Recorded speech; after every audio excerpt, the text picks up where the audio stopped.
Trump, Trump.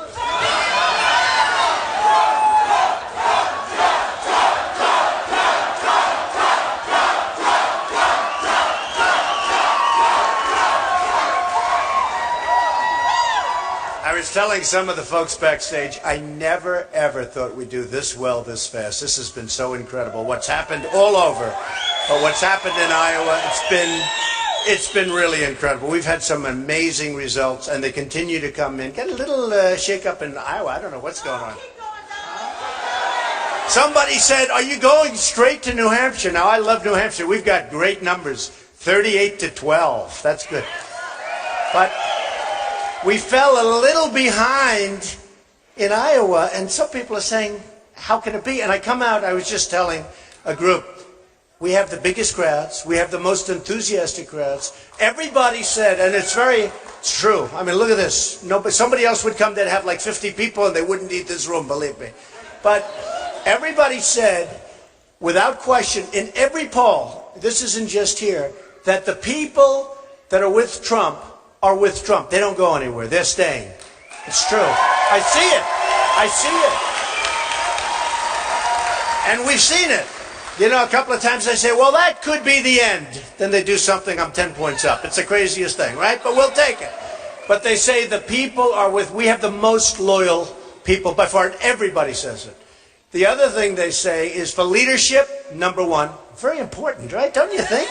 Leadership. I mean, when leadership is number one, they say on the economy, without question, number one, and by a lot. So, you know, it's great. I thought I'd talk a little bit, and I want to take some questions. You know, we could do a little question and answer, right?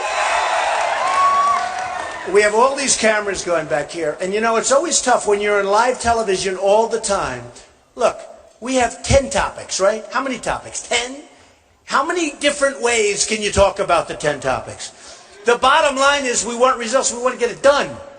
But when you're on live television all the time, all those people back there, and the cameras are on, and then you're talking about immigration, and you're talking about the wall, because we're going to have a wall, and we're going to stop illegal immigration. But we talk about trade, and we talk about repealing Obamacare, and we talk about all the things that we talk about.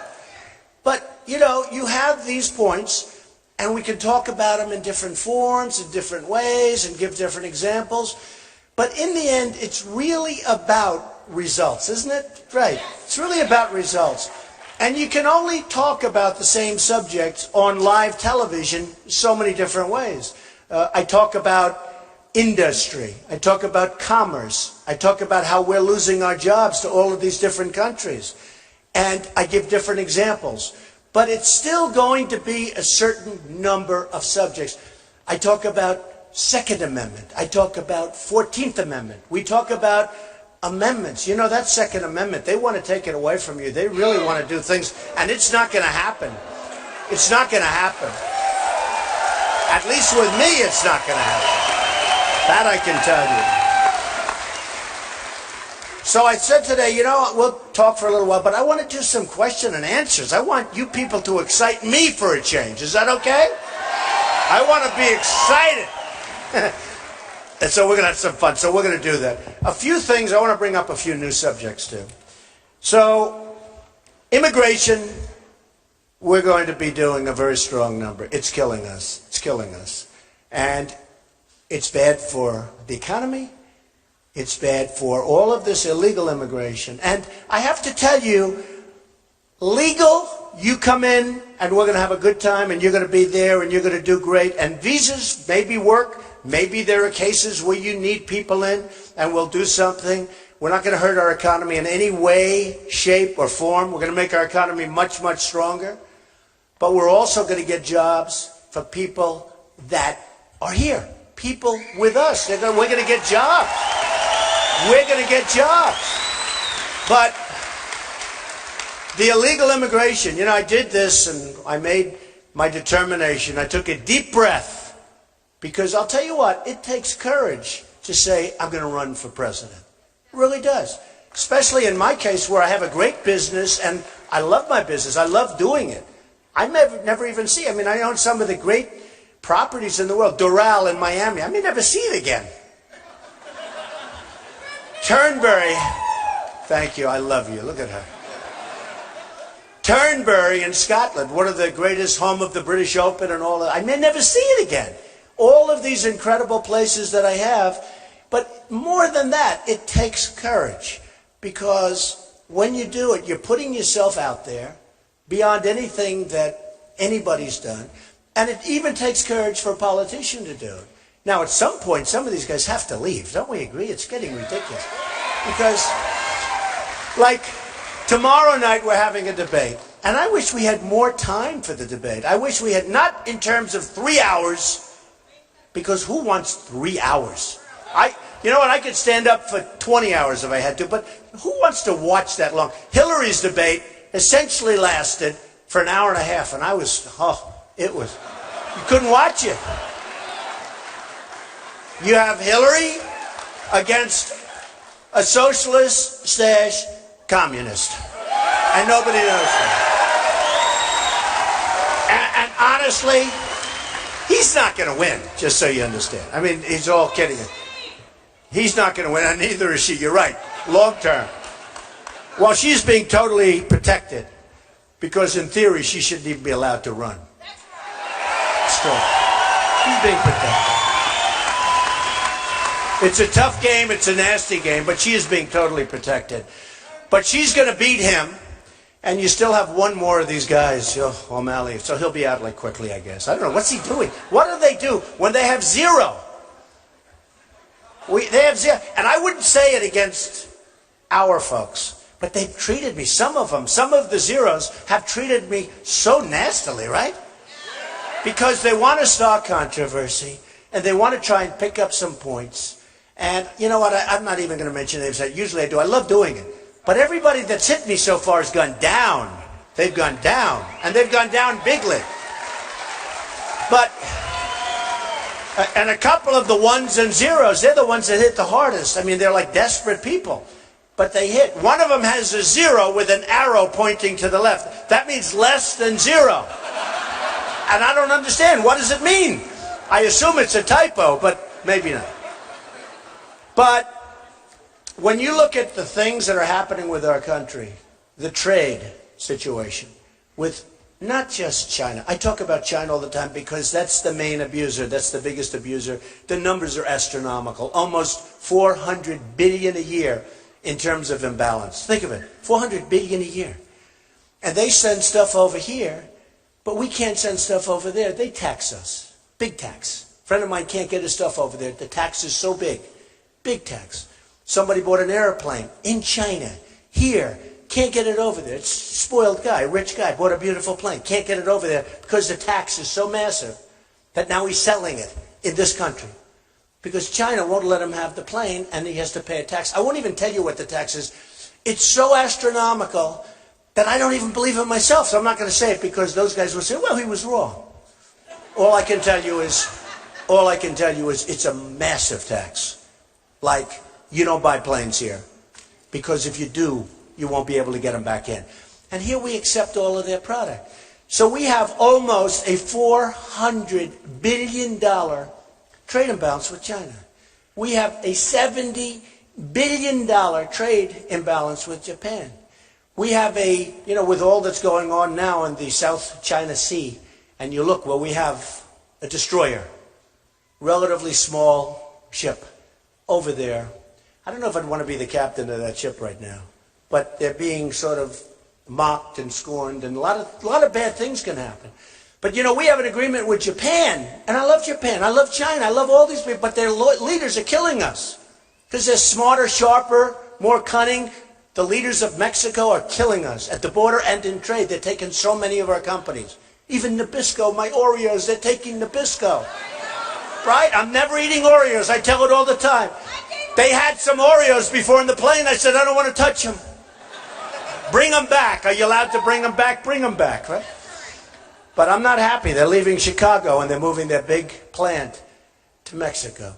So when you see this happening, we have to stop it. And I'm not going to, I'm not going to beat around the bush and, let's talk and let's be nice and let's say everything. Nobody can do it like I do it. Nobody. Honestly, nobody. We can...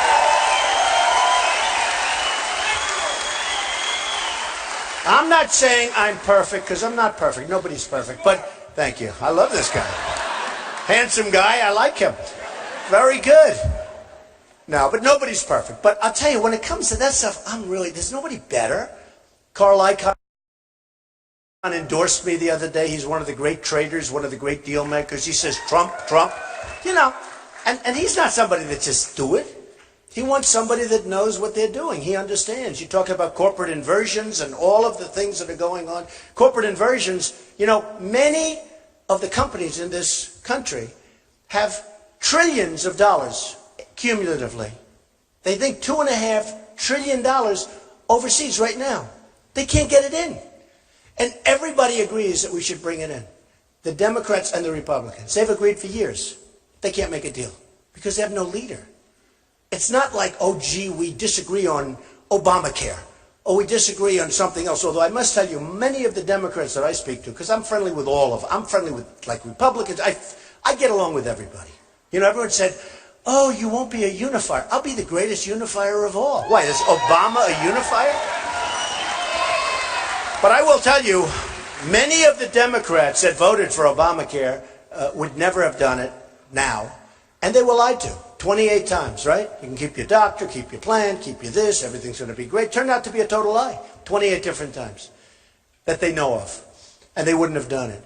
But when you look at what's happening with corporations, and the highest tax, we pay the highest tax anywhere in the world, of any country. But they have trillions of dollars overseas. And these are great companies in many cases. They have thousands of employees. They can't get their money back. And the reason is bureaucracy. It's very hard. And also, big reason, the tax is too high. They don't want to bring $1 million back and pay $300,000 or $350,000 tax. They'd rather leave it over there. And if they bring it back, they'll be using it to invest in our country. I mean, a lot of good things will happen. I happen to believe it's more than $2.5 trillion. But here's the thing, and I use it because it's so incredible. Here's the thing, it's not controversial. It's not like you have the Republicans here, everybody agrees. They've agreed, you know that, for 2.5, 3 years. They can't make a deal. And now what's happening, and this will be the next great story, is companies are leaving the United States to two reasons. Lower taxes, but also to get their money. They've got billions of dollars overseas. They're leaving our country in order to get their money and in order to pay lower tax. And you're talking about one company I know of, I don't know how much they've written about it, but you're talking about 6,000 jobs, just one company. You're talking about potentially thousands of companies. And I say it, in the old days, they'd leave New York, people would move down and companies would move down to Florida, or they'd move to Texas, or they'd leave New Jersey, where taxes are quite high, and they'd move to another location. Right?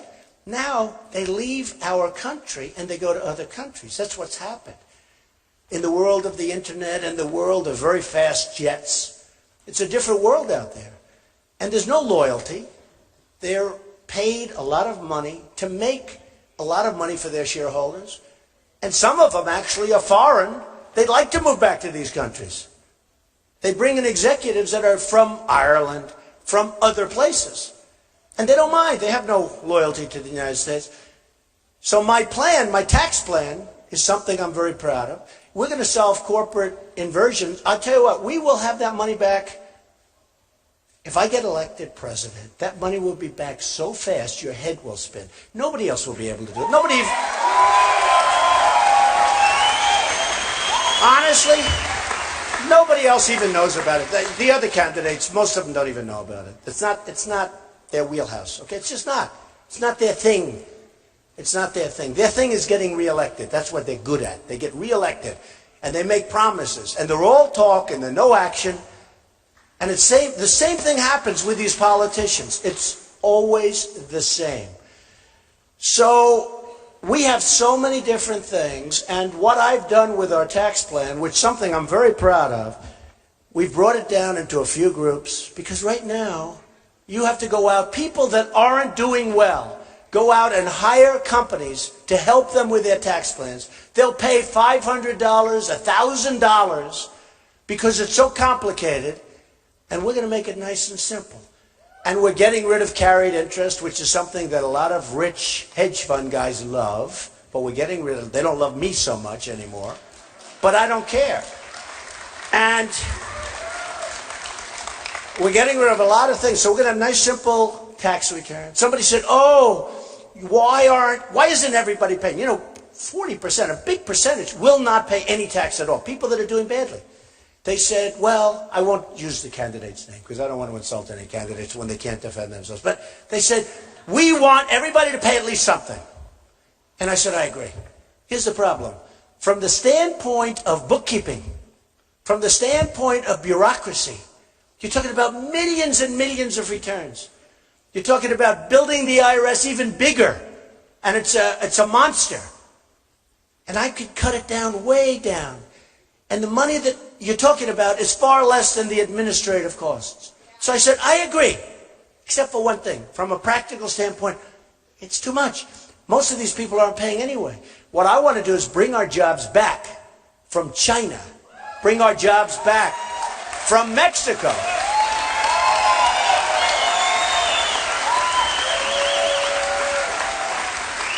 Bring fairness to our deals, as an example, with Japan.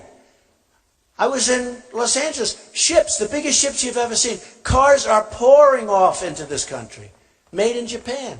We give them practically nothing. The balance is so bad. The imbalance is so bad. You say how, and then we have all the strength. See, what our people don't know, and only somebody that wrote The Art of the Deal or that does this stuff, right? It's natural. It's like a great athlete, like a Jack Nicklaus. He always was able to sink that putt, right? You know, he's just better. And you have athletes, very few, but there are some people that have a certain ability. A lot of people don't even know. We have all the power. We have all the power in China. You know, we owe right now China and Japan equally $1.5, think of this, trillion dollars. 1.5, so think of it. They take our business, in the case of Japan, mostly cars, but they take our business, they take our jobs, factories close down all over the place, and we owe them money. Right? It's a magic act. For them, not for us. For us, it's a horror show. It's going to end. It's going to end.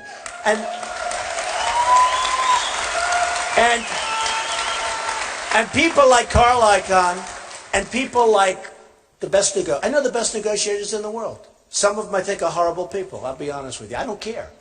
Do you care if they're horrible people? Who cares? We want... Now, Carl happens to be actually a very nice guy, but he's a brilliant negotiator and a tough cookie, and he's built a fortune. He doesn't want money. He doesn't want to say, oh, give me $200,000 a year in government money. He wants to do it. He's proud to do it. He wants to help the country. And it's so easy for him. For instance, if I said, Carl, do me a favor. The trade deal we have with China is so unfair. We're losing $400 billion a year, Carl. Do me a favor. Make it fair. I don't have to give him a big speech. I don't have to give him a big speech.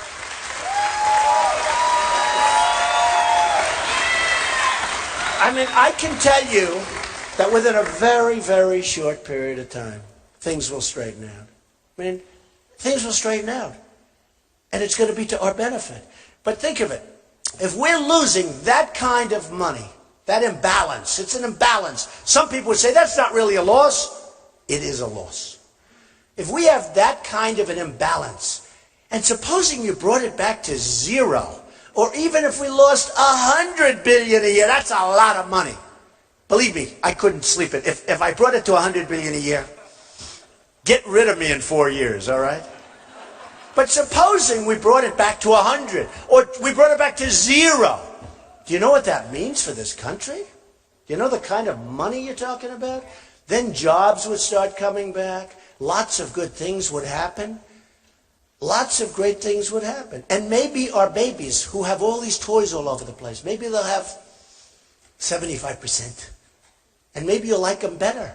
Maybe they'll be better. And they'll be manufactured here. Whenever I order television sets, I order thousands and thousands of television sets a year for different jobs. And whenever I order them, they're all coming from South Korea. They make all the television, other than Tony, but Sony has sort of lost its way a little bit. But Sony is Japan. But South Korea, LG, Samsung, I don't get bids from America. I'd love to. I'd love to. George Will said there's a company in South Carolina that makes television. I said, where are they? I'd like to have a good name, too, by the way. It's important. You know, when somebody's paying you a fortune for a hotel room, it's nice to see a good name, right? Do we agree? Right? Well, there's a company in South Carolina, but they don't really make them, they assemble them. In other words, the parts come in, they assemble them. But much different. But I'd love it if we made them. But you take South Korea. We defend South Korea for essentially nothing. You have the maniac over in North Korea that nobody ever talks about, by the way. Now, he really has nuclear weapons. And we don't talk about him.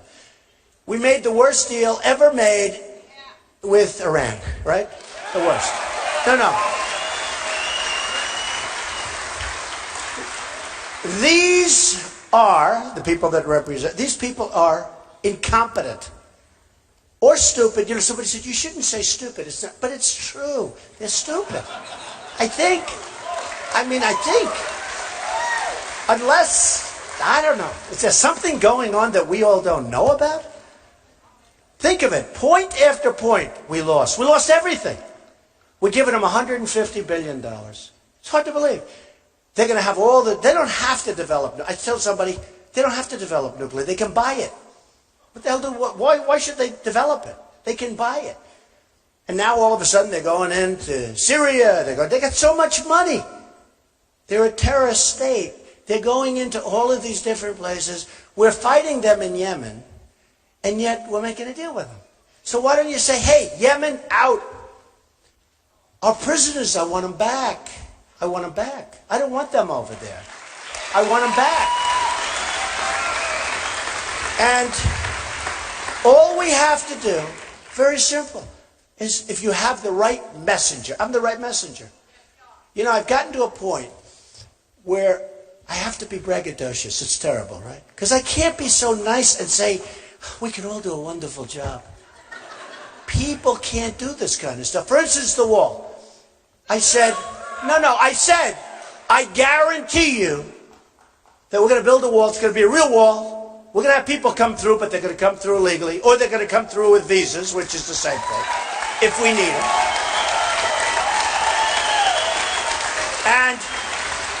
And we want people to come through. I want people to come through. I don't want to say no. But we have at least 11 million. You know, the scariest is nobody has any idea how many. You know, we've been hearing that number for years, like 11 million. We have no idea. I spoke to one of the top people. They have no idea. Might be 5 million. Might also be 32 million. Nobody could be 50. Where is he? Stand up. He might be closer than anybody else. Probably is. But we have to get them out. We have to... Look, it's harsh. Dwight Eisenhower, we all like Dwight, right? Remember the expression? Right? Dwight. I go, remember the time he got elected? I like Ike. How could he be bad? All right? And I think he was a nicer general than MacArthur and Patton. And I like Ike as a president, but I loved Patton and I loved General MacArthur. I love him. And we're going to find ourselves a Patton. And we're going to find ourselves, because we have a lot of smart guys in our military and women. We're going to find ourselves a Patton. Yeah, right here. I'll be the Patton. But we're going to find a Patton, or we're going to find a MacArthur. And I'm really good at that. We're going to find great people. Because, and I've told this story, where I watch these generals go on television. They shouldn't be on television. They shouldn't be talking. You know? They shouldn't be talking. They should be doing. And they asked a certain general, I'm not going to insult him, it was like a month and a half ago, on a show, talk show. I said, here's General so-and-so, one of the top people. I could even say the top. I said, what's he doing on television? And he's saying, well, ISIS is very tough. You know, they're spread out. By the way, they took the oil that I said take. Remember I said take the oil? Always, take the oil. They're being funded by the oil that I said take. I don't want their damn oil, but you know what? It turned out to be another benefit of having it. Take the oil. And we didn't do it. We shouldn't have been in Iraq in the first place, and I said that in 2003. Shouldn't have been there. We totally destabilized the Middle East. We totally blew it. But we were there. Then Obama announces, because he's so predictable, we are leaving on a certain date in a year. Right? I couldn't believe it. I'm sitting there saying, did he really say that? He said, we will have all troops out by a certain day, right? Did he say that? And I said, no, tell me, please. Because I'm sort of a natural, like things, like, I'm a very smart guy, but I know a lot of smart guys wouldn't pick that up. I pick it up. I say, oh, you know another one I got high marks on from every poll? Military. They think I'll be the best in the military because they say I will be, you know, I always say I'll be the greatest jobs president that God ever created. I will. But everybody knows that. Especially God. Everybody knows that. But you know what I'll be? I'll be great at the military. I'll be so good. And I'll know when. And I'll build our military so strong, so tough, so incredible. Nobody's going to mess around. We're never going to have to use it. We're never going to have to use it.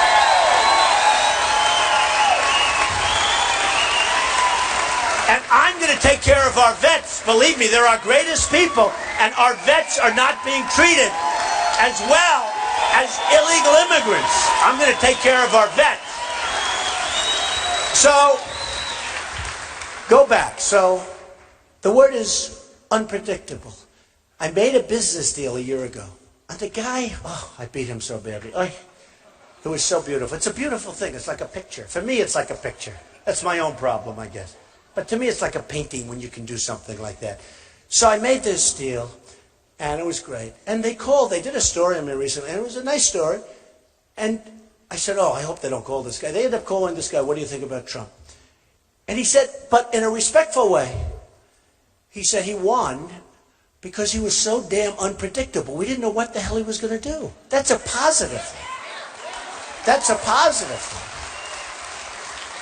I mean, if you're a poker player and you're predictable, you're not going home with much money. Okay? But it was really, I said, that's not nice what he said. First I said, that's not nice, I'm unpredictable. Then I said, wait a minute. He meant that as a compliment. And I called him. I said, what did you mean by that? He said, I think that's the greatest compliment I can pay. We could not figure you out. You came at us from 15 different angles. So with Obama, when he announces that we're leaving Iraq on a certain date, we shouldn't have been there. But once you announce the bad guys, remember they said the surge worked? You know why the surge worked? You know why? Because the bad guys all moved back. They said, hey, what do we have to get killed for? I mean, these people don't mind being killed. Can you believe it? But they say, if we don't have to, let's not. So they moved back, and they said, hey, they're leaving in, what was the date? Do you remember the date? Specific date to the day. We will have all troops out. I am a great president. So the bad guys, meaning the opponents, whatever you want to call them, they just said, they're leaving in a year. You're going to have all the troops out. Let's go back. What do we have to be shot at for the next year? And what do we have to do? Because if we do well, maybe he'll change his mind and stay. So let's let him think he had this great victory with the surge, right? The surge worked. It didn't work. What happened is everybody pulled back. They said, let's wait. Now we leave because of a lack of leadership. We leave and boom, it comes apart. That's what happened. That was the surge. Everybody talks so much, the surge was so great. The surge was great because everybody knew. They knew what was happening. They knew it was going to happen. They knew we were leaving, even through Bush. I mean, honestly, they knew we were leaving. We were fed up. So they pull back and they say, let's get them out. Everybody wanted to leave. Now, I would have done it differently, even if I wanted to leave. And I might or might not. I won't even say. People say, Mr. Trump, what's your attitude on ISIS? When will you attack them? Where? I said, I don't want to. I have a real chance of winning. I don't really want to tell you what my attitude. I want them to guess. I don't want to really tell you. I mean,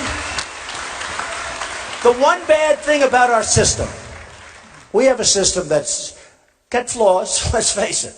Hey, look at our leadership. It's got flaws. But you know the one bad thing? When I give that answer, they say, although some people, I see it here, some people say, we love that, we love that. But when I give that answer, people say, Trump doesn't know. He doesn't know. He didn't give an answer as to exactly what he's going to do. Exactly. What is he going to do? And I know exactly what I'm going to do. And eventually, after I was asked the question by 10 different reporters, all of whom are here tonight, by the way. I said, you know, here's the problem. If I don't give the answer, I'm not going to win. Because they write so incredibly negatively. So if I don't give the answer, I'm not going to win. They're going to say Trump wouldn't give us the answer. They don't know its unpredictability. They don't know its strategy. And I said it. For a period of time, like a month, I would say, I don't want to tell you because I actually have a chance. Because from the time I announced, I've been at the top of the polls, almost at the top. You know, we're doing well. Iowa, will you get your numbers up, please? Hey.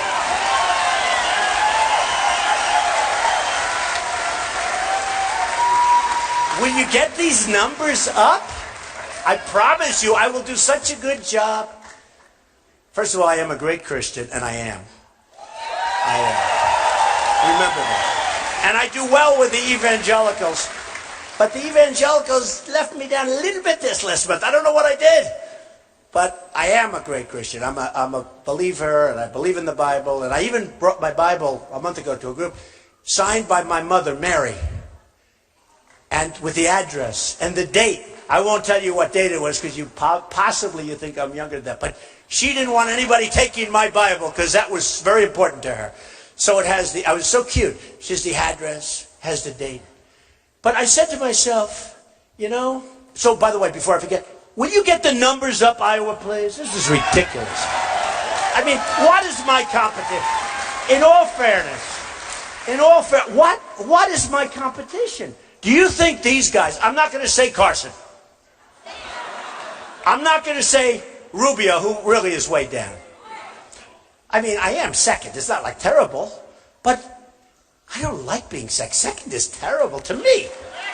But do you think that Ben is going to go to China? These guys are fierce. Like they come into your office. I've made many deals with China. I've had great victories in terms of deals with China. They come into your office. There's no, hello, how are you? It's a wonderful day. They come in. We want deal. There's no games. I do this for a living. I'm really good at it, folks. Really good. And, you know, when you talk about energy, I'll tell you one thing. Everybody agrees, ooh, do I have energy? Ooh. I toss and turn, thinking about how I'm going to make the best deal for you folks. I'll be tossing and turning. I will be tossing and turning. You're going to have so many deals that are so good for you. We're going to have numbers that are going to be so good. I always joke, you may get tired of it, but then I always take that back because nobody gets tired of winning. We don't win anymore. You know, think about it. Do we win at all, ever? We lose with the military. ISIS beats us, everybody. We lose with trade. When are we going to come back and say, we beat China on a deal? When are we going to come back? We beat Japan. Do you know that everybody said, oh, Japan, they have so power over us. They have so much power because we owe them 1.5 trillion. And they send all those cars. We don't, they have no power. If we ever say, listen, you're not going to treat us fairly, we don't want your cars anymore, they go out of business, folks. They're gone. Same thing with China. China's not even doing that well. But they just devalued their currency, the biggest in 2 decades. And the reason they did it, they could never thought, but we have so many other problems that they felt, oh, wow, we can get away with this. And it's going to make it impossible. Did you see the results the other day of Caterpillar tractor? Horrible. Because they're not getting stuff out. Because everybody, Japan and China in particular, is devaluing their currency. That's their #1 weapon. And this stupid trade deal that we're making doesn't even cover it. That's their #1 weapon. And the trade deal that we're making doesn't cover it. So I only say this.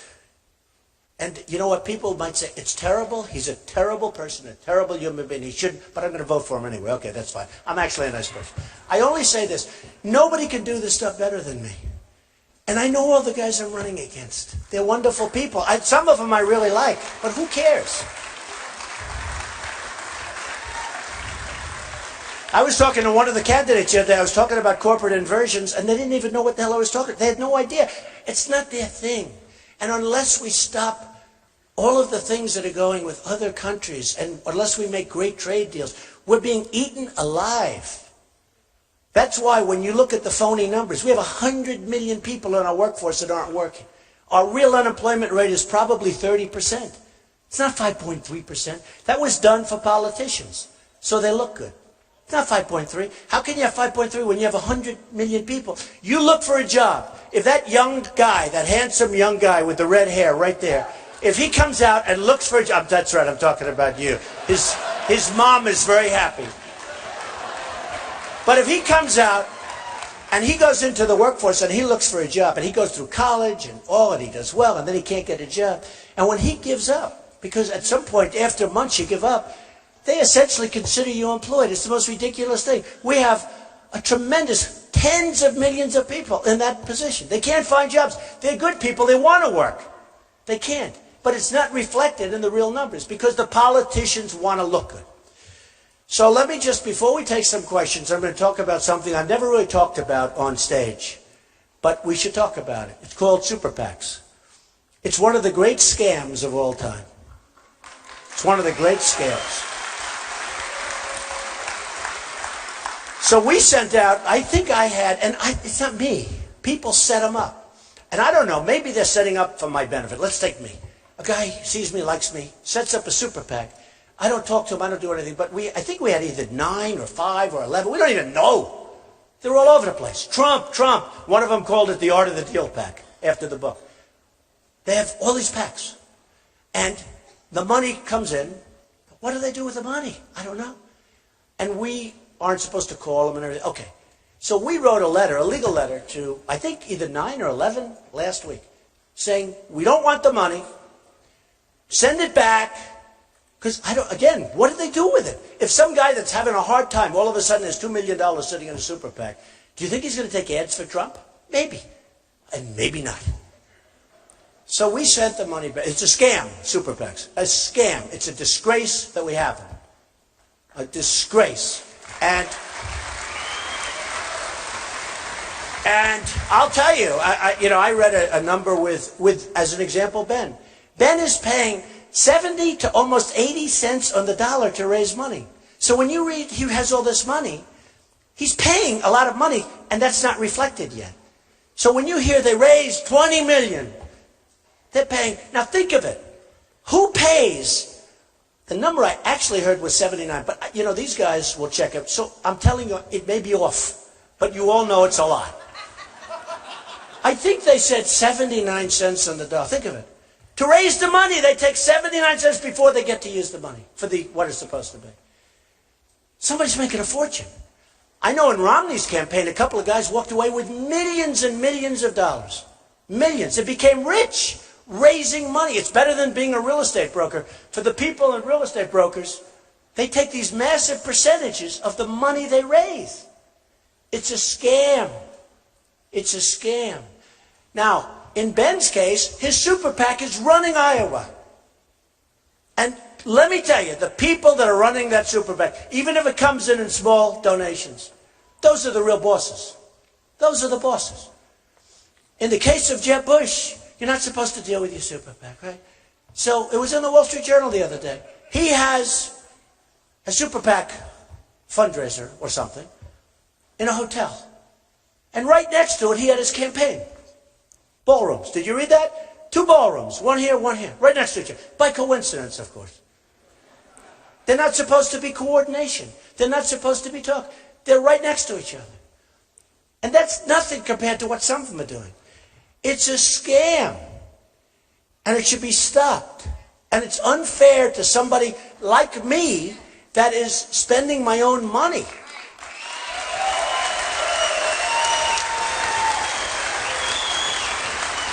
And what happened, and I haven't talked about this before, but I'm seeing what's going on. It's horrible what's going on. What happened is last time when they had the super PACs, I actually think there was sort of a wall. They call it the wall. And this is a wall too. It won't be as good as the wall I'm going to build, but this is a wall. But there was a wall. And they didn't deal. Even though, like, Bush has a friend of his running a super PAC, I'm sure they never talk. I'm sure. What do you think the chances are that they talk? 100% or 99%? 100. I say 100. I say 100. Only a foolish person would say 99. But whatever. They're not supposed to. But they put a friend in there, they put other people in there, they put whoever. And that's the way it works. And in some cases, I hear in Ben's case, I hear in other cases, they're literally running. I mean, had Walker done this, in all fairness, because he had money in the super PAC, but he had no money in his campaign. And he was unable to figure out this is what they're all doing. That's why he's out of the race, because he couldn't figure it out. But the whole thing with super PACs is a horrible, horrible scam. So I sent letters last week to as many as we could find. They're all over the place.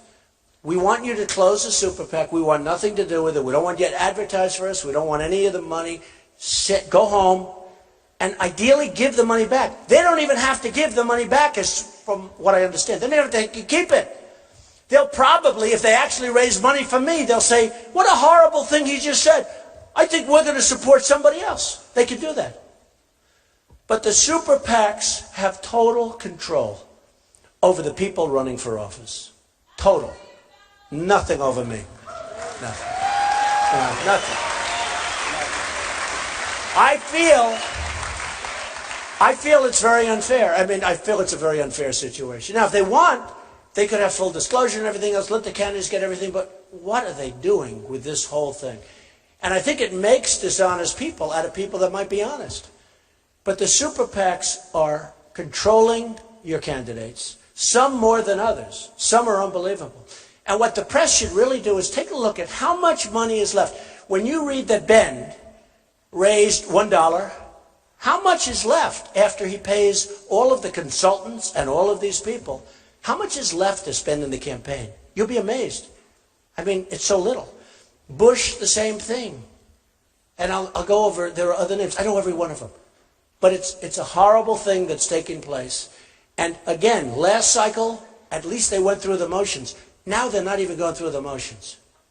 They're not even going through. And just remember, when I have to negotiate with companies to keep them in this country so they build jobs here, and they build their plants here, and their factories here, and they do all of the things here. When I have to do that, you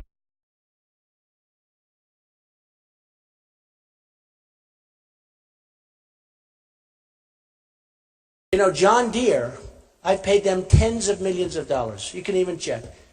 I said to John Deere, I want an endorsement.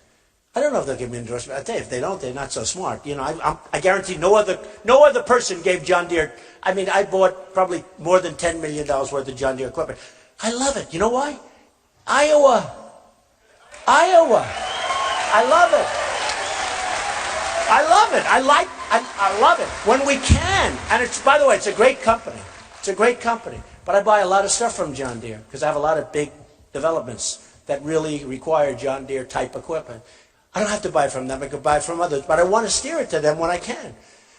But we have to do something to clean up this political mess because it's crooked stuff. It's crooked stuff. And it's got to stop. And it's very unfair to people that go out and do it the way you're supposed to do it, including me, where I put up I think I'm the only one. I know I'm the only one that's self-funded. I'm the only one. I'm putting up my own money. Other than, I always preface it, people write in to donaldjtrump.com or whatever, and they send me checks, like $20. I keep saying about the woman for $7.50, $50, $100. Because I don't want their money, but if you send it back, it's totally insulting. I mean, they always write letters, too. They write these beautiful letters. It's, Mr. Trump, I can't afford much, but and I know you don't need it, but I'm sending in $50 because it's so important what you're saying about the country. And it's beautiful. I mean, I've seen such beautiful letters. And if I sent it back, there is no letter I can write that's not going to be insulting to those people, really.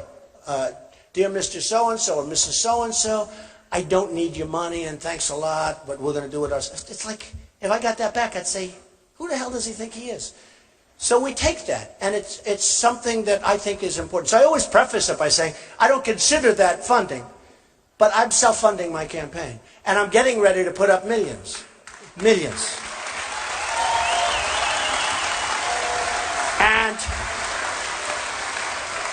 something I'm very proud of that I think is great, and it's been really great. It hasn't been gotten very much publicity, hasn't gotten much publicity, but I have spent less money than any other candidate, okay?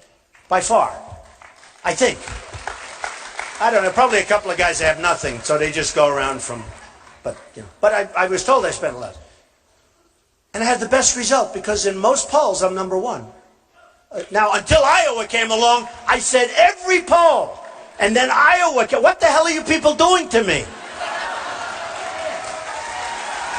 You know? You know?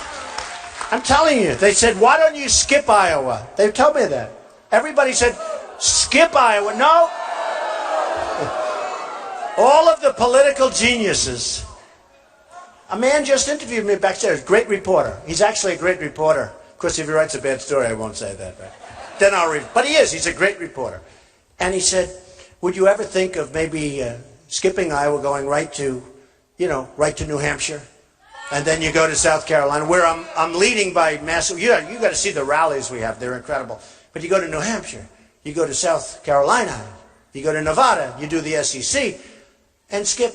I said, I can't do that. Because I have such an unbelievable relationship with the people from Iowa that I think we're going to win. I really do. I believe it. I believe it.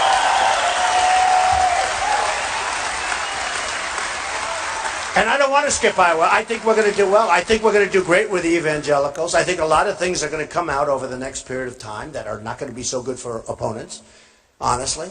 And I think I'm going to do great with the evangelicals. Because I am the real deal. I will tell you that. I'm the real deal. So, I told these political pros, I hate to say it, but the last long number of elections on the Republican circuit, the person that won Iowa did not get the nomination, okay? I want to take away some of your mustard. Do you understand that? So could we do, and please do me a favor, let me win Iowa, and then I'm going to win, I'm telling you, we're going to win New Hampshire, and we're going to win South Carolina. A great poll just came out on North Carolina just a little while, a PPP poll, it was great. Some of you saw that. But great poll. But we're going to go on, we're going to win. We're going to win. And they actually, one of the pundits, because you have some smart pundits and some very, very dumb pundits. A lot of the pundits that said, he'll never run, he's not going to run, not going to run now, they're still trying to recover. But one of the very smart ones said, if Trump wins Iowa, it's over. It's interesting, because it'll go right through. Because everywhere else, it's so great. And I thought it was good here. Come on. Okay, so that's the end of that. But I want to tell you, I refuse to say, get your asses in gear. I will not say that. I will not say it. I will not say it, because I don't want to use anything that's even a little bit off.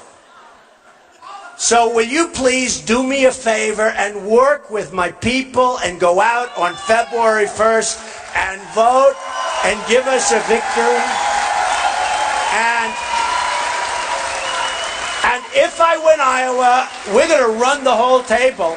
And we are going to make such great deals, and we're going to have such a great military, and we're going to take care of our health care without that crazy Obamacare that's a nightmare. So, I'm sticking with you people. I'm going to spend money here. I have a great team over here, and I will tell you, I'm going to spend a lot of time here, and I really want to win Iowa, and I think we should, and it's so important. And it's about time that Iowa could have a victory and let that person go into a total victory. Okay? Not like over the last, right? Okay. So, I love you all. I mean, we're having fun, but I love you all, but I do mean it. I'm going to stay here. We're going to work really hard. When I heard the poll today, they said, what are you going to do? I said, I'm going to work harder in Iowa. I'm not leaving Iowa. I'm not leaving Iowa.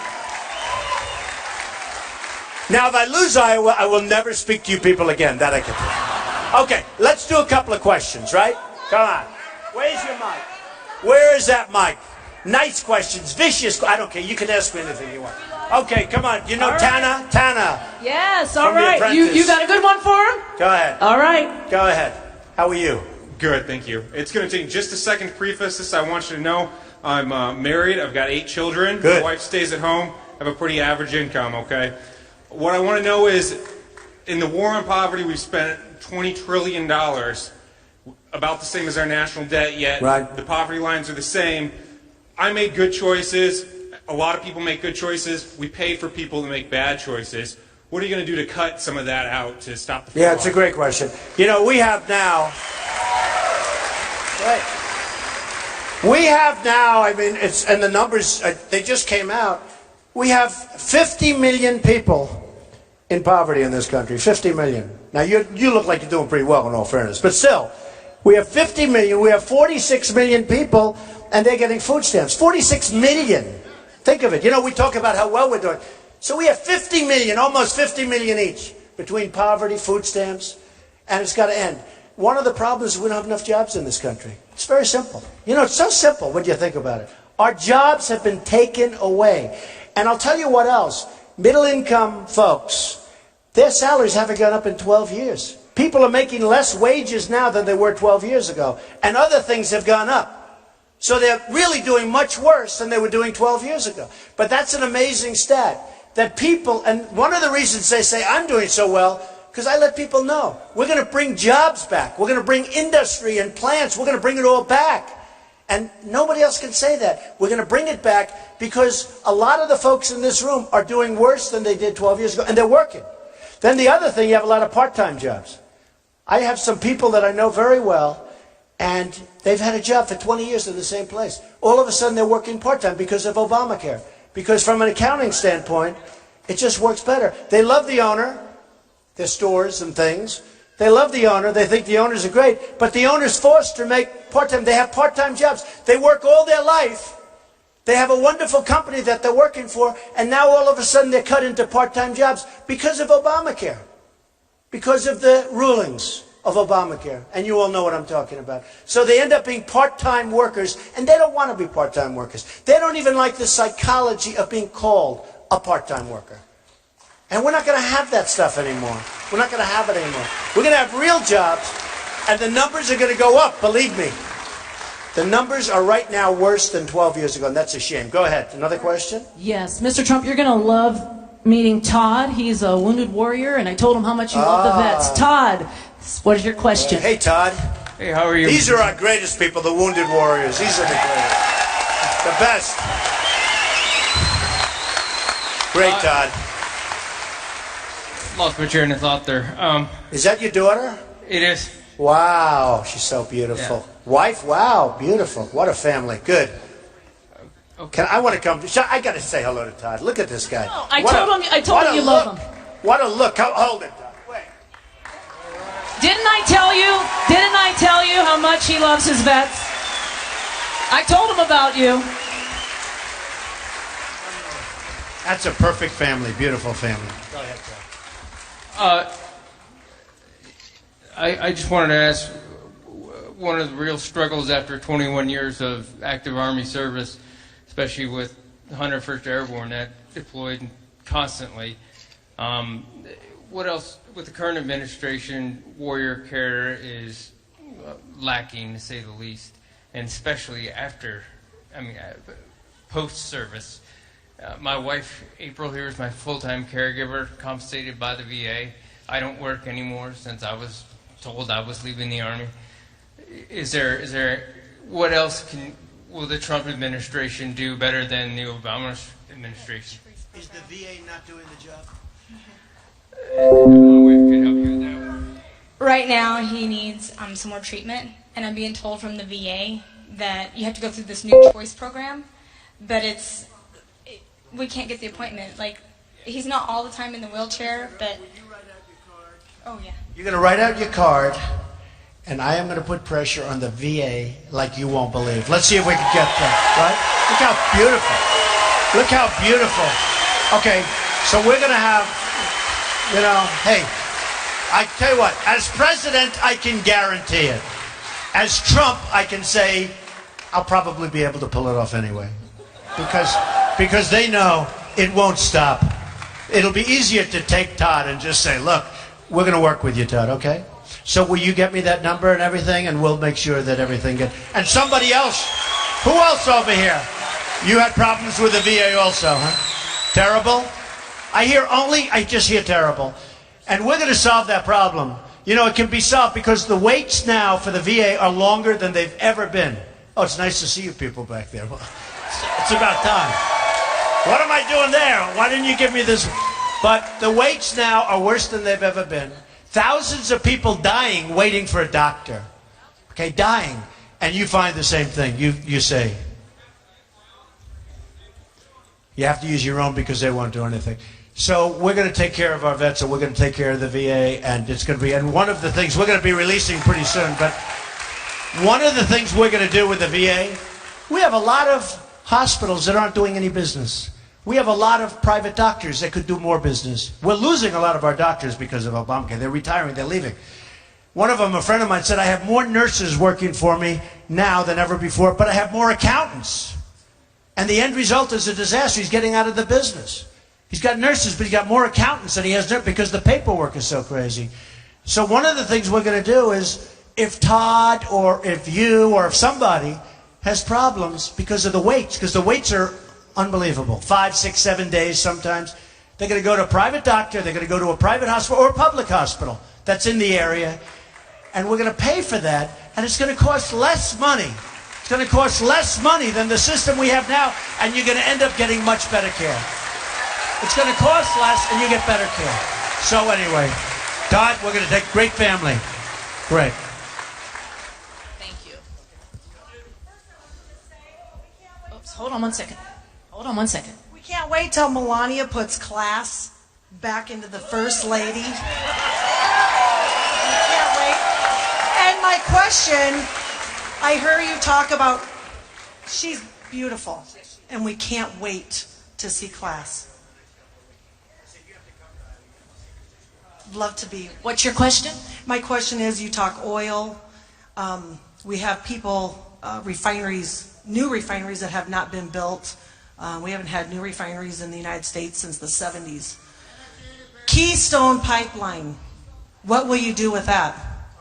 So the Keystone Pipeline, first of all, I'd approve it because it's thousands of jobs, okay? I would approve it so fast.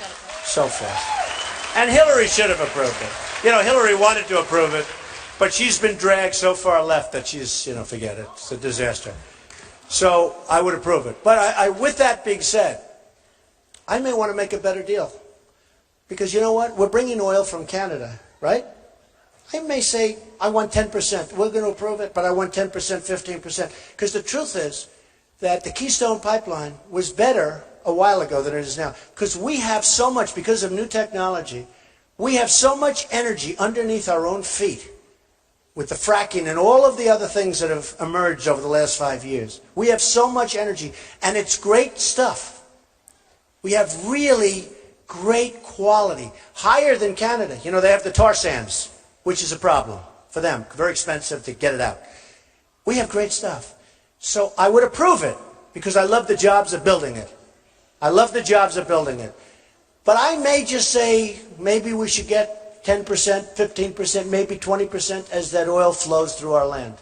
You know, maybe we should do that. So I'm going to look into that. But when I approve it, I'll tell you what, when I approve it, it'll be a great deal for the United States. It won't be like, because right now what we're doing is we're approving it. We're not really getting anything. They're putting it underground, and that's good. And that's actually good environmentally. Better than having trucks going down the roads, everything else. But that's good environmentally. But we're not getting anything much for it. When I get finished with the Keystone, they'll be happy, and we'll be happy. Okay? So it'll be good. Okay. Question? Dana? Yeah, go ahead, Dana. We got one on the back. In the back on the bleachers. I love these Mr. people Trump. with the shirt. Look at those beautiful shirts, huh? Look how handsome he is with that shirt. Oh, yeah. Looks like he's 20 years old now. Okay, go ahead. What do we got? Do you have someone with a question? Who's got the mic? I'll hold it. I'm a physician, and when is somebody going to realize that you can put the insurance companies out of business by slowly lowering the age for Medicare?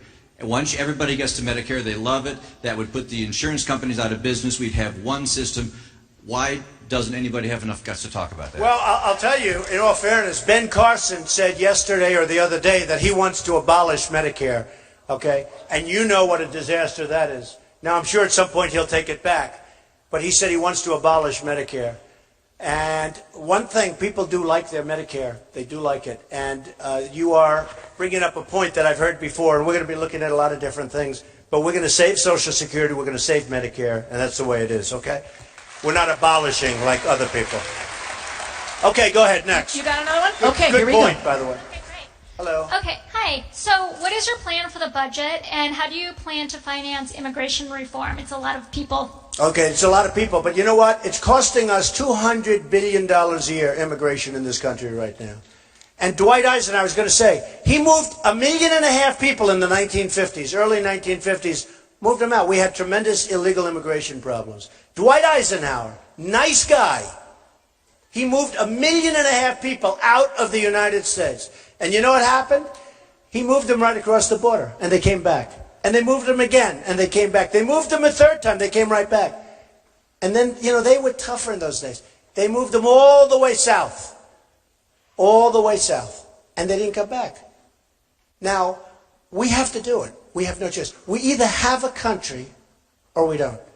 And I want them to come back. But I want them to come back with papers. I want them to come back legally. I want them to come back. The good ones. The good ones. Well, but only the good ones. We got some bad ones. You remember the heat I took with illegal immigration? Remember that heat? For 2 weeks, Rush Limbaugh said he has received more incoming than any human being I've ever seen. And then he doubled down. He thought it was pretty good. And he's good. Really good. But you know what? I took a lot of heat. And then you had Kate in San Francisco killed, shot in the back. And so many others. And people started looking. And let me tell you, we have some wonderful people over here. And they're here illegally, but they're wonderful people. Okay? And we'll try and get them back real soon, and we'll do it through a legal process.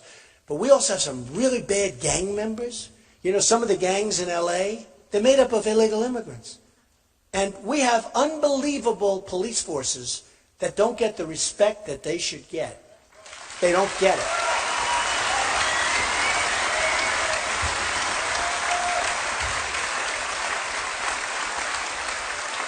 I mean, what they go through, it's unbelievable. They're afraid to talk to anybody. They don't want to lose their job. They don't want to lose their pension. They can't talk. Now, let me just tell you something. You can always have bad apples. In this room, we have a couple of bad apples. Okay? I don't know who they are, where they are, but you do. Probably mostly back there in the press. But the police do an unbelievable job. And they know the gangs. You go to L.A., the L.A. cops. You go to Chicago, Chicago cops. These people are amazing people if they would be allowed to do their job. But they're not allowed to do their job. And we're going to get the bad ones out of here so fast, and they're not coming back.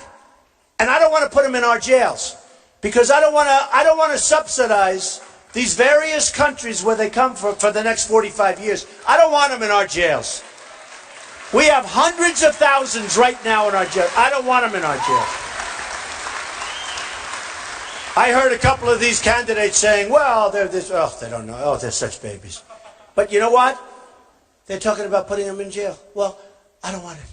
Our jails are over brimming. I want to use our jails for people that are supposed to be there. Okay? And I don't want to put these really bad dudes, I mean, they are bad. I don't want to have to pay for them for the next 45 years, okay? And we're going to deal very humanely with the good people, and there are mostly good people. But we got some real bad ones, and they're out of here. Your head will spin. Probably, somebody said the other day, what's the first thing you're going to do? Well, we're going to work immediately on repealing Obamacare. I'm going to, you know, the one good thing about executive orders, the one good thing, you know, Obama signed an executive order where everybody just come in. We have great Border Patrol people. I got to know them a couple of months ago when I went down to Texas, to the border. They're great people. They're not allowed to do their job. They stand there and watch people walk right in front of them, smiling at them. They want to do their job. They're not allowed to. So the executive order that President Obama signed, the one good thing about an executive order, in the first minute in office, I will countersign and revoke those executive orders. They'll be revoked. The only good thing. It's actually the only good thing about an executive order is the new president can just do a signature and that's the end of that. So we're going to clean up our border. We're going to make it fantastic. We're going to be proud to be a country again, and a lot of good things are going to happen. Okay, do one or two more, Tana, and then We got another one on the bleachers. Going to foreign affairs, what is your stance on Israel and supporting them? We will support Israel 1,000%.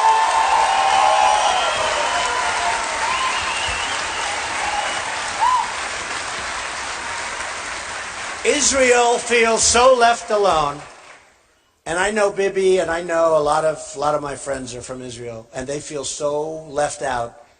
And so many people say, you know, I have so many Jewish friends where they say, why did I support Obama? I think he's the worst thing that's ever happened to Israel. And we will support Israel beyond anything they've ever had before. Okay? That's an easy one. That's the easiest question of the night.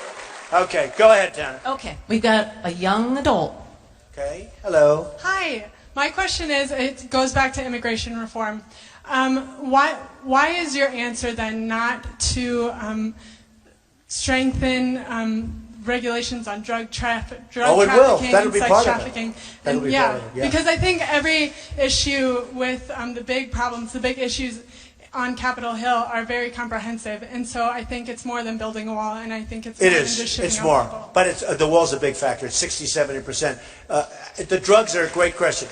We're going to stop drugs. Look, I told you before, Mexico, 45 to 50 billion. That's not including the drugs.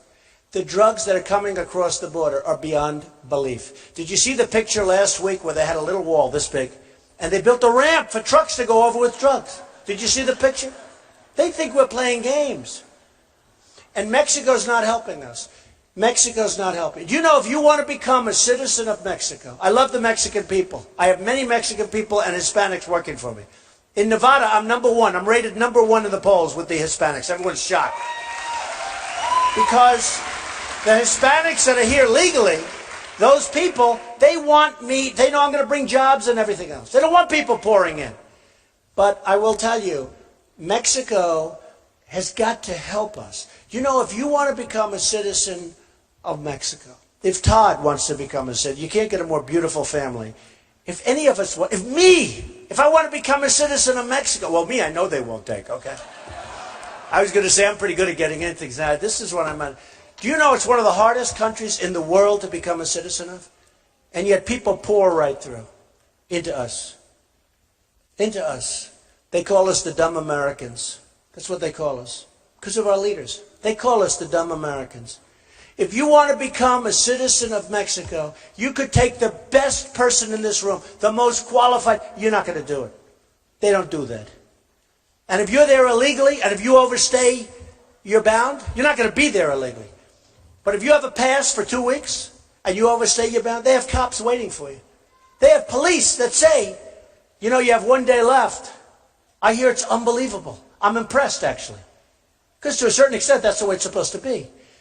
But if you want to become a citizen of Mexico, it's impossible. They don't have anchor babies in Mexico. You're born a baby in Mexico, it's like, bye-bye. Here, you're born over here. Oh, congratulations. We're taking care of the baby for 85 years. Not going to happen. It's not going to happen.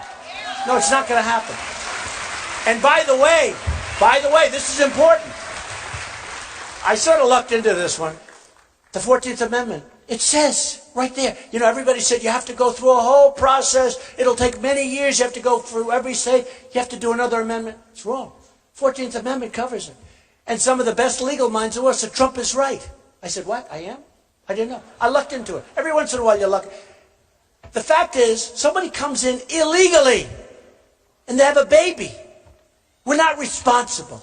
Now, we may have a court case, but we're going to win it. And a simple act of Congress gets rid of it. And a lot of people didn't know that. Okay? And the reason I said it can't be possible, because nobody could be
owes Social Security? Well, you know, the amazing thing is that the politicians in this country live by a whole different standard when it comes to health care, when it